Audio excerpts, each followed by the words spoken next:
తెలంగాణ భవిష్యత్తు ఎక్కడుంది అని ఈ క్షణం నన్ను అడిగితే తెలంగాణ యొక్క భవిష్యత్తు ఎల్బీ స్టేడియంలో ఉంది. వేలాది మంది ఉపాధ్యాయుల రూపంలో ఒకే ఒక్క ఆలోచన ఆశ, మీ చేతుల్లో ఈ తెలంగాణ భవిష్యత్తు ఉంది. ఇవాళ ఈ తెలంగాణ బలమైన తెలంగాణగా, అభివృద్ధి తెలంగాణగా, ఆర్థికంగా నిలదొక్కునే తెలంగాణగా మార్చాలి అంటే గ్రామీణ ప్రాంతాలలో, తండాలలో, గూడాలలో, మారుమూల పల్లెల్లో ఉన్న దళిత, ఆదివాసీ, గిరిజనుల, బీసీ పిల్లలు ఇవాళ చదువుకోవాలి.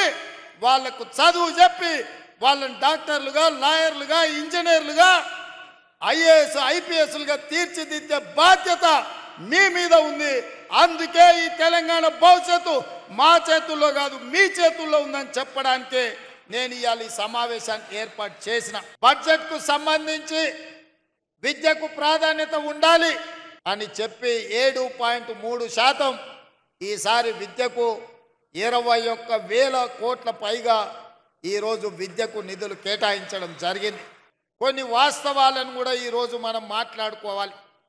తెలంగాణ రాష్ట్రంలో 40,000 పైచిలకు పాఠశాలలు ఉంటే ప్రభుత్వ ఆధీనంలో 30,000 పాఠశాలలు ప్రభుత్వ ఆధీనంలో ఉన్నాయి. 30,000 పాఠశాలలో 26 లక్షల మంది విద్యార్థులు ఉన్నారు.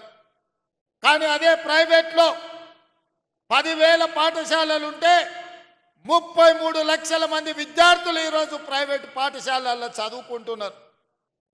నేను ఈరోజు ఈ ఆత్మీయ సమ్మేళనంలో మా ఉపాధ్యాయులను నేను ఒక్కటే అడుగుతున్నా, ప్రైవేటు పాఠశాలల్లో మీకంటే గొప్పగా చదువుకున్నోళ్ళు, మీకంటే ఎక్కువ చదువుకున్నోళ్ళు టీచర్లు ఉన్నారా? ఒక్కసారి ఆలోచన చేయండి. మనమందరం ఒక ప్రతిజ్ఞ తీసుకోవాలి.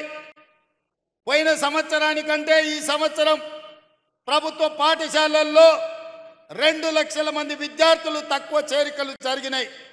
దీన్ని మనం విశ్లేషించుకోవాలి.